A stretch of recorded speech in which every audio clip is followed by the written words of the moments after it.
అందరికీ నమస్కారం. బ్రహ్మర్షి పితామహ పత్రిజీ దివ్య స్ఫూర్తితో పిఎస్ఎస్ఎం వారి సహకారంతో పిఎంసి ఆధ్వర్యంలో ప్రపంచ శాంతి కోసం ధ్యాన మహాయజ్ఞం 2 తిరుపతిలో ఆగస్టు 22 నుండి 28 వరకు జరుగుతూ ఉంది. సో దీని గురించి తెలియజేయడానికి ఈరోజు మనతో పాటు ఉన్నారు senior most pyramid master Adoni నివాసి సుబ్రహ్మణ్యం గారు. వారితో మాట్లాడి మరిన్ని విషయాలు తెలుసుకుందాం. సార్ నమస్తే. సార్ నమస్తే సార్, మీ ధ్యాన పరిచయం. నా పేరు సుబ్రహ్మణ్యం. మొదటగా మన ప్రీతి గురువులైనటువంటి బ్రహ్మశ్రీ సుభాష్ పత్రిజీ గారికి మన హృదయపూర్వక ప్రణామాలు తెలుపుకుందాము. నా పరిచయం అనేసి అంటే నా పేరు వల్లంకొండ సుబ్రహ్మణ్యం, ఆదోని నివాసిని. అయితే 2008 నుంచి బెంగళూరులో ఉంటూ, అది కూడా 2020 నుంచి బెంగళూరు పిరమిడ్ వ్యాలీలో ఉంటూ వచ్చిన విజిటర్స్కి అంతా కూడా వారికి ఏ భాషలో కావాలన్నా, అంటే ఇంగ్లీషు, హిందీ, తెలుగు, కన్నడ భాషల్లోన ధ్యానం ఎలా చేసుకోవాలి అనేటువంటిది వాళ్ళకు విశదపూర్వకంగా తెలియజేస్తున్నాను. అలాగే బెంగళూరులో ఉన్నటువంటి సుమారు 60 పిరమిడ్ సెంటర్స్కు వెళ్ళి వాళ్ళకు కావాల్సిన రీతిలో క్లాసెస్ అవన్నీ చెప్పుకుంటూ వస్తున్నాను. సో నా ప్రస్తుత పరిస్థితి అనేసి అంటే ఇదే, ఓన్లీ ధ్యానం చెప్పటము, ధ్యానం నేర్పించటము, ఇంకా వాళ్ళు కావాలనుకుంటే ఆరోగ్యపు అలవాట్లు, జీవన శైలి, ప్రకృతి అంటే ఏంటి, ప్రకృతిని ఏ విధంగా మనం ఉపయోగించుకోవాలి, ప్రకృతిని ఎలా కాపాడుకోవాలి, మరి నాన్ వెజిటేరియన్ ఎందుకు తినకూడదు అనేటువంటి విషయాలపై కూడా సమగ్రంగా వాళ్ళకు కావాల్సిన రీతిలో నేను క్లాసెస్ చెప్పుకుంటూ వస్తున్నాను. మరి మీకు ఎలా ధ్యానం పరిచయం అయింది? నాకు 2008లో ఇక్కడ ఉన్నటువంటి, అంటే ఆదోన్లో ఉన్నటువంటి బ్రహ్మర్షి ప్రేమ్నాథ్ గారు వాళ్ళ యొక్క ప్రేరణతో నేను వేరే వ్యాపకాలన్నీ వదిలేసి ధ్యానంలోకి రావడం జరిగింది. అట్లాగే అదే 2008లో కూడా ఆయన నన్ను పత్రిజీ గారి ఆధ్వర్యంలో జరిగినటువంటి ఉత్తర దేశ యాత్ర అంతా కూడా చూసుకొని వచ్చి, మళ్ళీ ఆంధ్రప్రదేశ్ అంతా కూడా నన్ను పిలుచుకుని వెళ్ళి నార్త్ అంతా తిప్పి నాకు క్లాస్ అంటే ఏమిటి, ఎలా ఉండాలి, జీవన శైలి ఏంటి, ఇవన్నీ నాకు నేర్పించుకుంటూ వచ్చారు ప్రేమ్నాథ్ గారు. సో అదే నేను అవలంబించుకుంటూ ఇప్పటిదాకా, అంటే బెంగళూరు వెళ్ళిన తర్వాత కర్ణాటక పిరమిడ్ ధ్యాన ప్రచార ట్రస్ట్ అనేటువంటి ఒక ఆఫీసులోన సెక్రటరీగా ఉంటూ, మరి ధ్యాన కస్తూరి అనేటువంటి మ్యాగజైన్ను ప్రచారం చేసుకుంటూ, మరి ఆఫీసులోనే వాళ్ళకి కావాల్సిన కార్యకలాపాలకంతా సహకరిస్తూ ఉన్నాను. తర్వాత మళ్ళీ 2018లో కర్ణాటక ధ్యాన ప్రగతి పరిషత్ అనేసి ఇంకోటి సంస్థ తయారైంది. సో ఆ సంస్థకు కూడా నేను అదే సెక్రటరీగా ఉంటూ వచ్చాను. సో ఈ విధంగా నేను ధ్యాన సేవలోనే పూర్తిగా ఉన్నాను. ఇప్పుడు మీకు తెలియవలసిన విషయం ఏమిటంటే, పత్రిజీ గారు మనకు కొన్ని పండుగలు ఇచ్చి వెళ్ళారు. ఏంటి, డిసెంబర్ 21 నుంచి 31 వరకు ధ్యాన మహాచక్రము, ధ్యాన మహాయజ్ఞం అనేసి కర్తాలో జరుపుకుంటున్నాం. ఇమీడియట్గా ఇంకా అంటే ఒక 15 రోజులైన వెంటనే కొటాల, అంటే కలికిరి మదనపల్లి దగ్గర వచ్చేటువంటి ఆ కొటాల జీతవనంలోన సంక్రాంతి సంబరాలు అనేటువంటిది మనం 3 రోజులు జరుపుకుంటున్నాము. అదైన తర్వాత ఉగాది సంబరాలు, వశిష్ఠ గౌతమి అనేటువంటిది పేరవరం మన రాజమండ్రి దగ్గర గోదావరి నది తీరాన వారం రోజులు జరుపుకుంటున్నాము. అట్లాగే దసరా సంబరాలు ప్రొద్దుటూరులో జరుపుకుంటున్నాం. ఈ విధంగా మనకు బుద్ధ పౌర్ణిమ అనేటువంటిది ఏది పిరమిడ్ వ్యాలీలో 4 రోజులు జరుగుతుంది. అట్లాగే గురు పౌర్ణిమ అనేటువంటిది ఒకరోజు కార్యక్రమం మనకు నందవరంలో జరుగుతుంది. సో ఇవన్నీ కూడా మనము ఎందుకు అటెండ్ కావాలి అని అంటే, మనంతకు మనము ఆ గ్రూపులో ఎక్కువ ఎనర్జీ పొందడమే కాకుండా విశ్వశాంతికి మన ఎనర్జీ మనం ఇస్తున్నాం. సో అది చూసిన తర్వాత మన పిఎంసి తెలుగువారు తిరుపతిలో, అంటే మహాక్షేత్రమైనటువంటి తిరుపతిలో ధ్యాన సప్తాహం ఎందుకు జరపకూడదు అనేటువంటి ఉద్దేశంతో గత సంవత్సరము చాలా ఆర్భాటంగా విజయవంతంగా సెలబ్రేట్ చేసుకున్నారు. గత సంవత్సరం ధ్యాన మహాయజ్ఞం తిరుపతి 1 జరిగింది. అదే ఆ ప్రపంచ శాంతి కొరకు.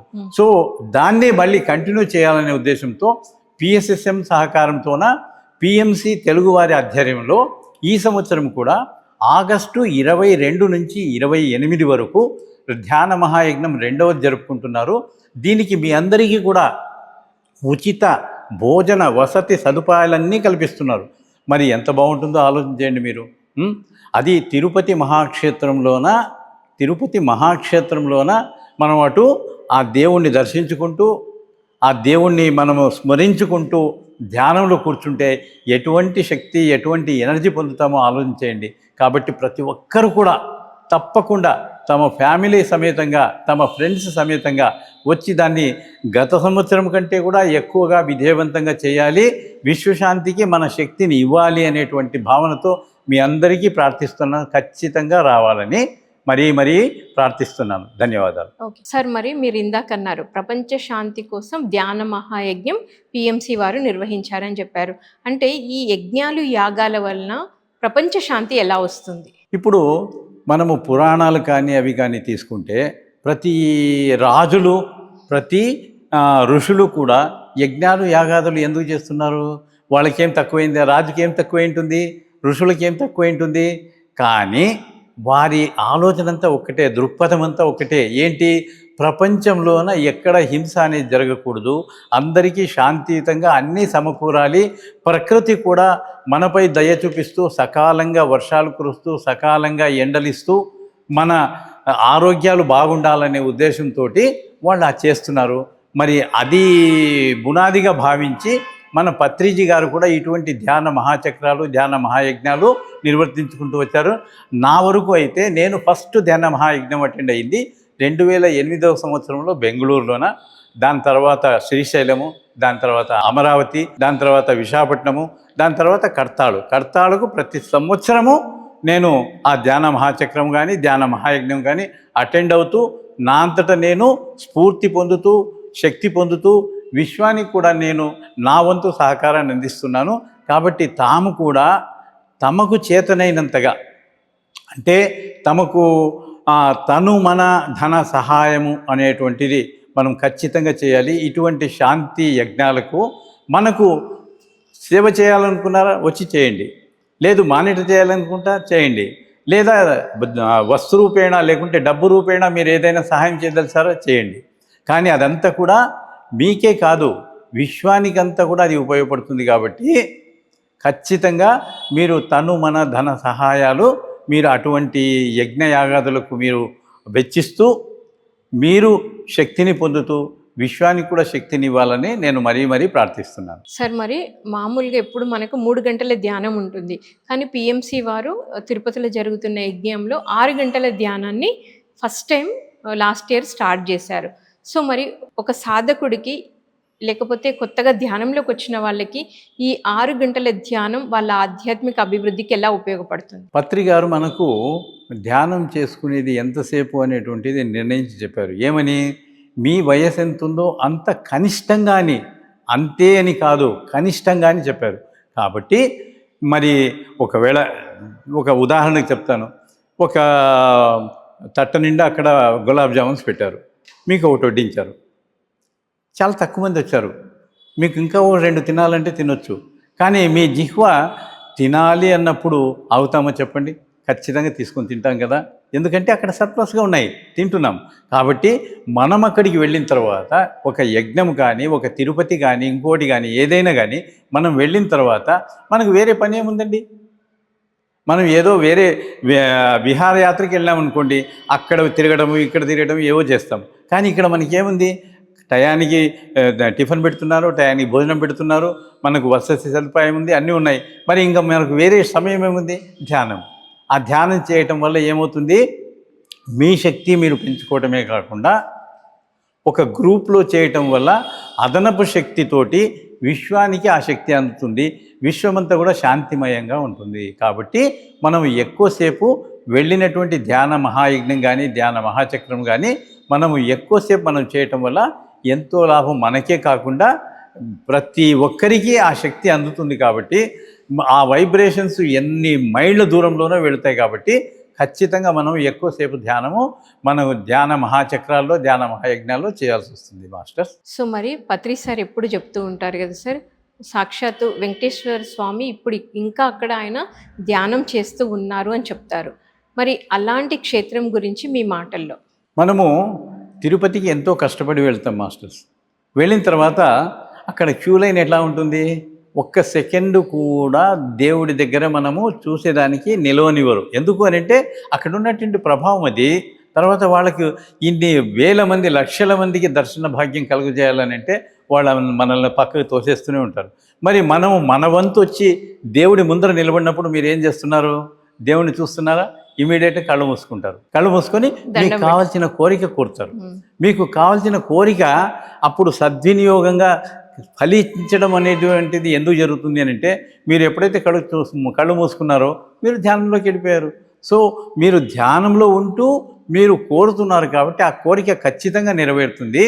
ఆ తర్వాత ఆ పవరు ఆ సెంటర్కి ఎందుకు వచ్చింది అని అంటే, ఆ క్షేత్రానికి ఎందుకు వచ్చిందంటే, అక్కడ వెంకటేశ్వర స్వామి స్వయంగా కింద అంటే భూమి లోపల తాను ఉంటూ ధ్యానం చేస్తూ ఉన్నారు. ఆ శక్తితోటే ఆ క్షేత్రం అంతా కూడా శక్తిమయమైపోతుంది.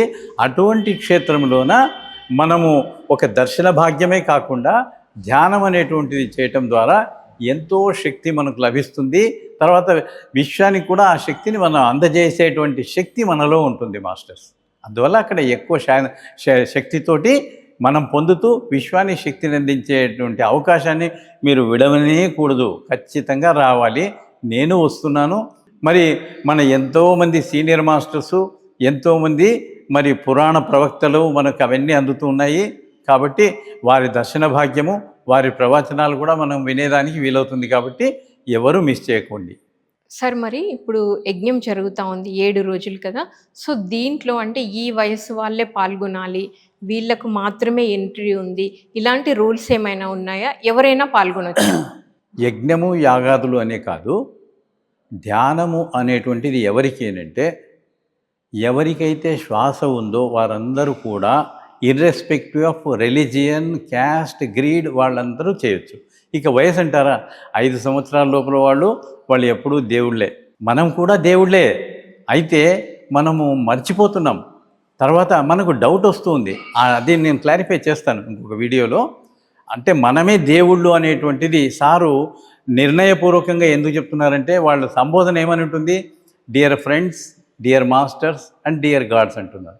డియర్ ఫ్రెండ్స్, మనమంతా ఫ్రెండ్స్ అయిపోయాము. డియర్ మాస్టర్స్, మేము చెప్పినటువంటి విషయాలు మీకు అర్థమైనాయి, you have become the masters.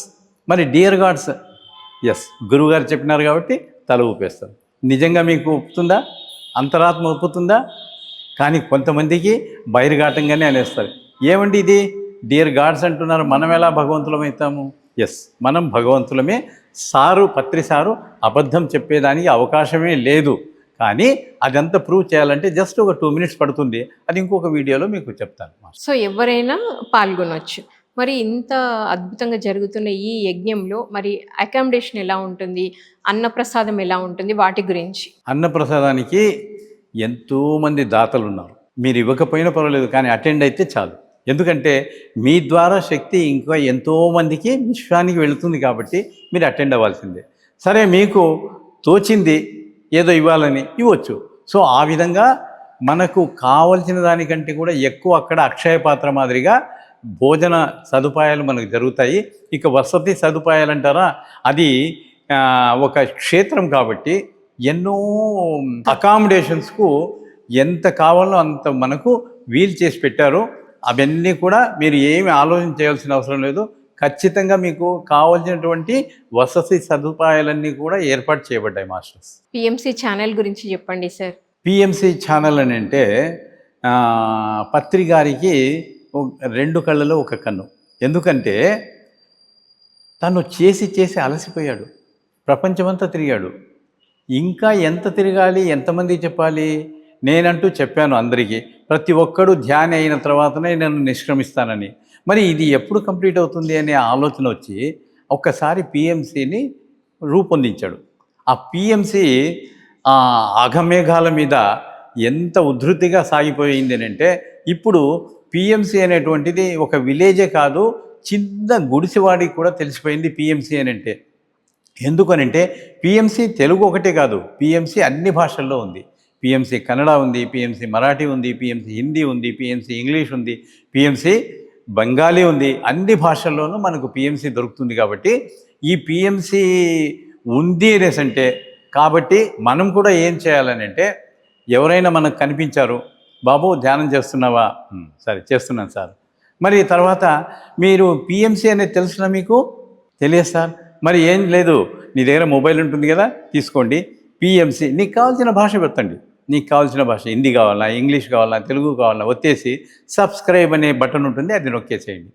ప్రతి ఒక్క వీడియో మీ ఇంటి దగ్గరికి అది రిలీజ్ అయిన వెంటనే మీకు వస్తుంది. మీరు ఏవో మనము చూసే బదులు మనం పిఎంసిని మనం ఎప్పుడైతే చూస్తామో, మన పత్రికారిది ఫ్లూట్ మ్యూజిక్స్ ఉంటాయి, గైడెడ్ మెడిటేషన్స్ ఉంటాయి, ఆయన ప్రవచనాలు ఉంటాయి. మరి సీనియర్ మాస్టర్స్ అయినటువంటి బ్రహ్మర్షి శివరామప్ప గారిని, ప్రేమ్నాథ్ గారిని, మరి ఎంతోమంది బ్రహ్మర్షులంతా మనకున్నారు. వాళ్ళ ప్రవచనాలన్నీ కూడా మనం వినొచ్చు. ఈ మధ్య రీసెంట్గా మన గురువు గారు, ఆచార్యులు, మరి ఎంతో వక్తలైనటువంటి వారివన్నీ కూడా మనము సంగ్రహించి మనము దీనిలో టెలికాస్ట్ చేస్తున్నాము. ఇంకొక విషయం ఏమిటంటే, పొరపాటులో లేకుంటే పూర్తి ఏదో మీకు అవకాశం లేనటువంటి పరిస్థితుల్లో మీ ఏదైనా యజ్ఞానికి, యాగానికి, ఏదైనా ప్రోగ్రాంకు అటెండ్ కాకపోతే కూడా మీ ఇంట్లో కూర్చొని ఆ ప్రోగ్రామ్ను మీరు లైవ్ చూడొచ్చు. లేదు లైవ్ కూడా చూసేదానికి వీలు కాలేదంటే తర్వాత విడిది సమయాల్లోనూ మనం చూసేదానికి పిఎంసి వారు మనకు సహకారం అందించారు. కాబట్టి ఆ పిఎంసి అనేటువంటి సబ్స్క్రైబ్ చేసుకోండి. ఈ రోజు వరకు చేసుకోకుండా ఉంటే చేసుకున్న తర్వాత ప్రతిరోజు పిఎంసిని చూస్తూ ఉండండి. పిఎంసి వాళ్ళు ధ్యానానికి కూర్చుంటే మీరు కూర్చుంటే సేమ్ వాళ్ళతో పాటే మీరు కూర్చున్నట్టు ఉంటుంది. ఆ శక్తి కూడా మీకు అందుతుంది. సో మరి ఆ పిఎంసి ఛానల్ని స్టార్ట్ చేసిన గురువు గారైన పత్రిజీ గురించి చెప్పండి సార్. మనము పత్రిజీ గారి నుంచి తెలుసుకోవాలనంటే ఆయన బుక్ పత్రిజీ అనేటువంటి ఒక బుక్ ఉంది. తర్వాత చాలా బుక్కులు ఉన్నాయి. తటవర్తి వీరరాఘవ గారు, మరి ఇంకా ఎంతోమంది మన సీనియర్ మాస్టర్స్ బుక్కులు రాశారు. వాటిల్లోనే ఉంటుంది. బ్రీఫ్గా పత్రికారిని గురించి చెప్పాలనంటే, మనకు ఇప్పటి వరకు మనకు ఎవరైనా గురువు గారు లేకుంటే ఎవరైనా ఆచార్యులు మనం కనపడితే వెళ్ళి మనము ముఖ్యంగా ముందు పాద నమస్కారాలు చేస్తాము. వాళ్లకు చేతులు కలపాలనేటువంటి భావన ఉంటుంది. కానీ మన పత్రికారు కాళ్ళు మొక్కితే ఒప్పుకోడు. ఎందుకు అనంటే, నువ్వు దేవుడే, నేను దేవుడే, దేవుళ్ళు అయినప్పుడు మనం నమస్కారాలు చేసుకునేది ఎందుకు అనేసి వారించేవాడు. అది కాకుండా మాస్టర్స్, స్నేహితులారా, మీరు ముఖ్యంగా పత్రికారి గురించి తెలుసుకోవడము అని అంటే చాలా ఉంది. అంటే ఆయన యొక్క జీవన విధానం ఎలా ఉండేది అనేటువంటిది తెలుసుకోవాలి. ఆయన అంటే ఆ 1990, 2010 వరకు మనకు ఈ మాధ్యమాలు లేవు. ఏవి యూట్యూబ్ అని, తర్వాత మొబైల్స్ అని, ఇవన్నీ ఏమీ లేవు. కానీ ఆ పరిస్థితుల్లో కూడా ఆయన ఎంత ఓపికగా, సహనంగా ధ్యాన ప్రచారం చేసుకుని వచ్చారంటే, మీరు ఒక చిన్న ఎగ్జాంపుల్ చెప్తాను చూసుకోండి. ఆయన కర్నూలులో ఉంటూ 100 కిలోమీటర్లు ప్రయాణం చేసి ఒక్కరికి ధ్యానం నేర్పించేదానికి వెళ్ళేవాళ్ళు. ఆ ఒక్కరికి ధ్యానం నేర్పించేదానికి మరి పొద్దున పూట వెళ్తే జర్నీలోనే సమయం అయిపోతుంది. కాబట్టి రాత్రి నిద్ర కాచుకొని వెళ్ళి బస్టాండ్లోనే, అంటే ఏమి, తెల్లవారి 6 గంటలైన తర్వాత వాళ్ళ దగ్గరికి వెళ్ళాలనే ఉద్దేశంతో 4 గంటలకే బస్సు చేరితే బస్టాండ్లోనే పడుకుంటూ, బస్టాండ్లోనే వీలైతే ప్రచారం. ఏ విధంగా? ఎవరో అబ్బాయి సిగరెట్ తాగుతున్నాడు, బాబు ఇటు రామా, ఎన్ని సిగరెట్లు తాగుతావు నువ్వు? సార్ 2-3 ప్యాకెట్లు. నీకు ఒక ప్యాకెట్టు, నీకు సిగరెట్లు ఇప్పిస్తాను, ఇక్కడ కూర్చో నువ్వు. ఓకే ఓకే కూర్చున్నాడు. చేతులు కాళ్ళు ఈ విధంగా పెట్టుకో, కళ్ళు మూసుకో, నీ ఊపిరిని గమనిస్తూ ఉండు అని జస్ట్ ఒక 10 నిమిషాలు చేయించి వాడికి ఒక సిగరెట్ ప్యాకెట్ తీసి ఇచ్చేవాడు. ఎవరైనా పండ్ల బుట్ట తీసుకొని వచ్చేవాళ్ళు. అవ్వా, ఈ పండ్ల బుట్ట అంతా అమ్మితే ఎంత వస్తుంది నీకు? బాబు ఒక 30 రూపాయలు వస్తుంది. ఆ 30 రూపాయలు నేను ఇస్తాను, ఇక్కడ కూర్చోబెట్టేసి ఆ పక్కన బుట్ట పెట్టించేసి, కళ్ళు మూసుకో, చేతులు కాళ్ళు ఇలా పెట్టుకో, నీ ఊపిరిని గమనించు. అంత ఇంట్రెస్ట్ అనమాట. సో ఆ పద్ధతులు మనకి ఇప్పుడు లేవు. ఎన్నో సౌకర్యాలు ఉన్నాయి మనకు. మనం ఇప్పుడు చేయటానికి ఏమండి? అప్పట్లో బుక్కులు లేవు. ఒకరికి నేర్పించాలి, ఒకరికి చేతికి ఇవ్వాలంటే. ఈరోజు మనకు బుక్కులు ఉన్నాయి, చిన్న చిన్న బుక్కులు. దయచేసి ప్యాంప్లెట్ మానండి. ప్యాంప్లెట్ అధమ పరిస్థితుల్లో చిన్న బుక్ తయారు చేయండి. మా కన్నడలో చేసాం, ధ్యాన తాంబూల అనేసి. అంటే జస్ట్ ఒక 10-20 పేజీలు ఉంటుంది. బుక్ అయితే అడ్వాంటేజ్ ఏమిటి అనేసి అంటే తెలుపుతాను చూడండి మీకు. ఒక ప్యాంప్లెట్ అంటే చదివాడు, ఏదో బజ్జులు కొనుక్కున్నాడు, నీట్గా ఒత్తేసి పడేస్తాడు. అదే బుక్ అనుకోండి, ఆ విధంగా చేస్తాడా? బుక్ ఏం చేస్తాడు? చదివిన తర్వాత మళ్ళీ చదువు, తను చదివేశాడు కదా, ఇంకోరికి ఇస్తాడు. సో ఆ విధంగా బుక్ ఉపయోగం చాలా అవుతుంది. కాబట్టి చిన్న బుక్కులు మన వాళ్ళని అడిగితే తయారు చేసి ఇస్తారు. సునీల్ పిరమిడ్స్ వాళ్ళు తయారు చేస్తున్నారు. జస్ట్ ఏం లేదు, 2 రూపాయల నుంచి 5 రూపాయల వరకు ఉంటుంది. పేజెస్ ఎక్కువ ఉంది అనుకోండి, ₹4 ₹5 ఉంటుంది, లేదంటే ₹2లోనే దొరుకుతుంది. మనకు కావాల్సిన భాషలో ఇంగ్లీష్ పెట్టుకోండి, హిందీ పెట్టుకోండి, తెలుగు పెట్టుకోండి, కన్నడ పెట్టుకోండి. వాళ్ళకి ఏ భాష కావాలంటే ఆ భాషలో ఆ బుక్ ఇచ్చేస్తే ఆ ప్యాంప్లెట్ అనేటువంటిది పడేయడమే కాకుండా ఇది ఇంకొకరికి ఇచ్చేటువంటి సదుపాయం కలుగుతుంది. కాబట్టి ఈ విధంగా మీ ఆలోచనను అమలుపరచండి. దిగ్విజయంగా మనం ప్రచారం చేసుకుందాం మాస్టర్స్. Thank you sir.